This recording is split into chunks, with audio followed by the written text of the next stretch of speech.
శ్రీమాత్రే నమః. భక్తాగ్రేసరులకు తెలియచేయనది ఏమనగా, జ్యేష్ఠ శుక్ల చతుర్దశి జూన్ 10 మంగళవారం నుండి సుమారు నెల రోజుల పాటు, అంటే ఆషాఢ శుక్ల పౌర్ణమి గురువారం వరకు గురుమౌఢ్యమి అనేటటువంటిది ఉంది.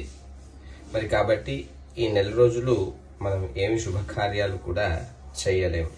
మరి ఆ తర్వాత చేయొచ్చా అంటే అప్పుడు మనకు ఆషాఢ మాసంలో మనం శుభకార్యాలు ఏమి చేయము. అంటే ఇది కూడా ఎప్పటి వరకు ఉంది అని అంటే జూలై 24 వరకు మరి ఆషాఢ మాసం తర్వాత మరి శుభకార్యాలు జూలై 25 శ్రావణ మాసం నుండి ప్రారంభమవుతాయి. కాబట్టి సుమారుగా మనకు 45 నుండి 48 రోజుల వరకు మౌఢ్యమి ఆషాఢ మాసం ఉన్నందున శుభముహూర్తాలు లేవు. కాబట్టి భక్తులంతా ఇది గమనించగలరు. శ్రీమాత్రే నమః.